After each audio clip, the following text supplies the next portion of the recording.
I never talked about being a single mom with 2 kids. They did not know. No one knew how much I was struggling. I just appeared successful, but I never said I was successful. I just appeared successful. Dr Ann Kaplan Mulholland, an award-winning entrepreneur, investor, author, TV personality, and real estate mogul. When it comes to the business side of it, when I started to be an entrepreneur and started a business, it was figuring out how to raise funds. At the same time, you're figuring out how to do your operations. So I pitched, 35 investment banks. The door slammed on all of them. When you're an entrepreneur, when you are successful, even if you start a business, you need to differentiate yourself. Nowadays, if you ignore the media channels, TikTok, Instagram, Facebook, if you ignore that, you are not building a business. You are irrelevant if you are not on social media. You actually don't exist. Welcome to Screw It, Just Do It, the show for those who decided to screw it and just did it. This is the podcast that brings you face-to-face with the entrepreneurs and business rebels who threw caution to the wind and built something extraordinary. Let's start with something that might come on their radar really soon, which is a TV series. So let's start with The Castle.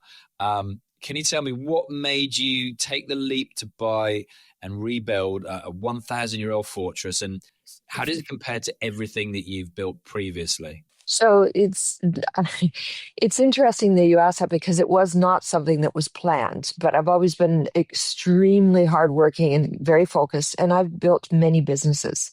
And it's about removing that can't do and then can't to the can do. So there has to be a reason why you're building a business, why you want to take something from scratch and do it. And I find that often people look at something and they say, I've got this really, really good idea, and then they go for it.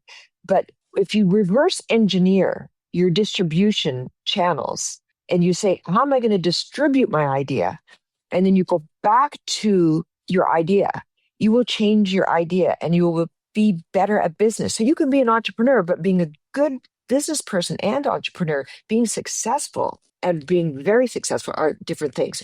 So when I have been building businesses, I look at how am I distributing? How am I getting people to my business and the purpose of it? And then I go backwards. So historically, building a finance company is how am I going to distribute it? So obviously it was we did medical procedures, dental, veterinary, home improvement, etc. How did I distribute my finance products? And that was loans. So I looked at, I'm just going to loan money. So the idea was I'm going to loan money. But how do I get people to borrow from me? So what we did to simplify it is went out to doctors' offices and said, instead of your patient coming in and saying, I need veneers, or my pet has emergency surgery, I don't have 5,000 pounds or dollars, or you go into the plastic surgeon and say, for one of the biggest ones was, I need breast implants. And then they say, well, that's going to be 7,000 pounds or $7,000. We went out to the doctors and said, why don't you offer your patients our finance product? And then instead of saying it's 7,000 pounds of dollars or 7,000 pounds of dollars for your dog to go to emergency, or 4,000 pounds of dollars for whatever home improvement you want to put in a new toilets and you don't have the money. These were unsecured loans. But so the patients would go into the doctor's offices. We didn't market to the patients. We marketed to the doctors. So in the end, I ended up signing up 16,000 doctors, and all of them offered our financing to their patients.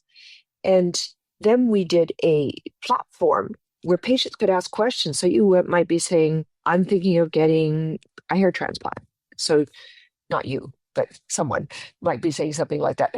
And then they say, so often men will have what they call just a little bit of receding hairline, but not full on loss. They might be saying, should I get an incision where you can just pull the hair together, or should I get plugs? So then they would ask that question on our website.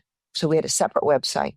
And then we signed up the same doctors on a separate website, not the finance one, who could answer questions. And those doctors would get more patients because they'd start answering the questions for the patients, and the patient would be plugging in by their postal code. So the doctors would get more patients. So we started to help people get more business. So you have to think not about the idea. It's how do you distribute it, and how do you satisfy the channel that distributes your product through. It could be any product.